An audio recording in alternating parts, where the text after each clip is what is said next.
since this current did not branch, but have flow, just as if it's flowing in a pipe, right?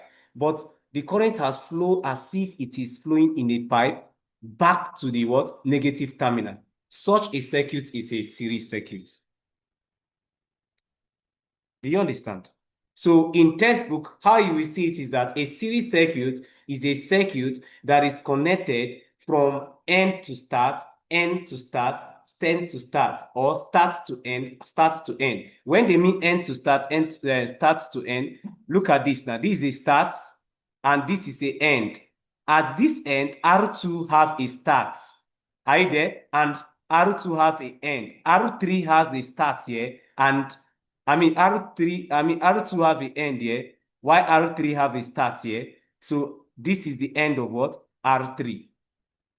So a series circuit is that circuit that is connected what? Start to end, start to end, start to end. Are you following? But me, I really, for you to get it pictorially, so that if you see this thing, you will know that this is a series circuit, is that a series circuit is that circuit that flows like water in a pipe. That water in a pipe that doesn't branch. Like that pipe doesn't have T junction. Is that okay? It doesn't branch. It flows and come back to the source again. Can you see? But now when it comes for a parallel circuit, what happens to a parallel circuit? How will you identify a parallel circuit? Now this is the current. This is also where the current can be. Now, as this current reaches this node, we call here node, where three loads are connected. Three loads are connected. I told you loads can be resistor, a bulb, an inductor, a capacitor. All these things are load. I said it the other time. Now, this is a node now, node. Is that okay? Now, when a current comes to a node and that current is seen to split like this, can you see? The current is split into this branch, split into this branch, split into this branch. Now, let's call this I1, meaning current through R1. I1 is current through R1. Now, I2 is current through R2. Then let's call this I3, current through R3. Is that okay? Now, can you see that this single current that is here, have now branched into what? Into three branches. Is that okay? The current have now what? Go through three branches. Now, since the current have gone through three branches, a single current have been divided into three branches. Such a circuit is a parallel circuit. Such a circuit is a what? Parallel circuit. Let me come again, because the identification is very, very important.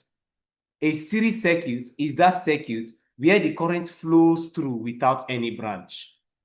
The I is I is I here, I is I here, is still the same I here, is still the same I here. Are you there? It is the I that have been flowing.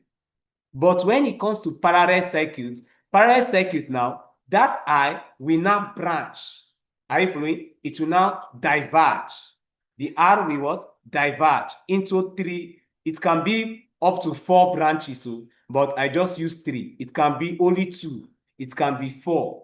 Is that okay? So now look at it now. We now have I1, I2, I3. Now at this junction now, this other node here, after this I1 pass through here now, this is where the I1 will be. This is I2 too. This is I3.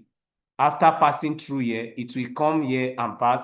Then now, if we sum up I1, I2, I3, we can now get back our I at this under end. We can now get back our I at this other end, this end that I'm shading here. Did you understand? So, if you see such a circuit is known as what? A parallel circuit.